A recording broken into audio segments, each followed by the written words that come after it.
More than 4 years since Maga loyalists stormed the U.S. Capitol on January 6th, those riots of 2021, the U.S. intelligence community is investigating possible FBI involvement. The Chief of Staff to Director of National Intelligence, Tulsi Gabbard, made the revelations during a confirmation hearing. Joseph Kent did not elaborate on which of the 18 U.S. intelligence agencies is conducting the probe. Kent says FBI informants were amongst those of thousands of rioters who potentially interfered with that riot. Now, Kent was appearing before the Senate Intelligence Committee hearing on his nomination to lead the U.S. National Counterterrorism Center.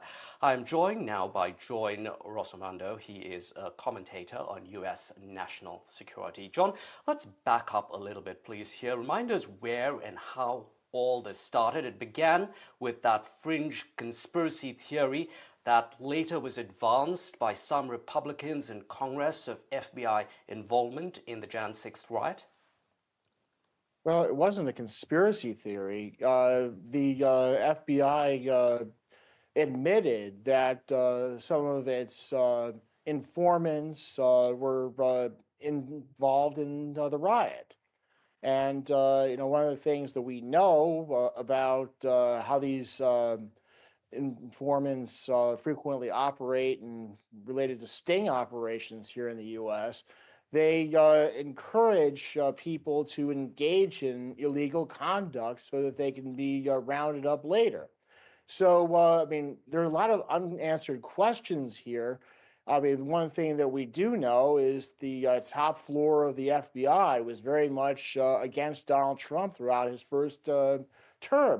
You have the Crossfire Hurricane documents that are now coming to light, showing that the FBI and the CIA were involved in a conspiracy to wreck Trump's first administration. John, if this John 6th allegation of the FBI being involved, and you said it's not a conspiracy, but a U.S. Justice Department watchdog report just in December debunked FBI involvement in the Capitol riot. The report said that FBI informants were present in D.C. on Jan 6th, that's true, but none were authorized to enter the Capitol or incite violence. So what do we make of that then? Well, I think what you make of that is that we don't have all the information. Were they did they go ahead and decide to do it on their own? I think that's something that needs to be looked into. I think that a lot of these bureaucratic reports aim to protect the people at the top, and that I think that more needs to be examined as to who incited the riot. I know one of the rioters who did time in prison, and I interviewed him, and he said that it was a protest that got out of hand. So who threw the match? I think that's got to be the question that we need to answer. Right, and very quickly here, but isn't it also true that Joseph Kent himself is an open Trump loyalist and has previously called the rioters political prisoners?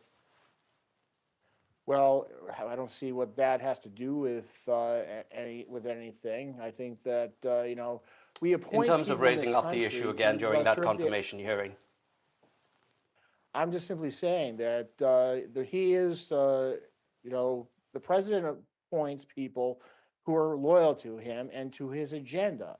I don't, care to comment about, whether or not they were political prisoners. You had, grandmothers who were not involved in riots, get in for trespassing and have their charges up. Right. Because there are a lot of people who thought that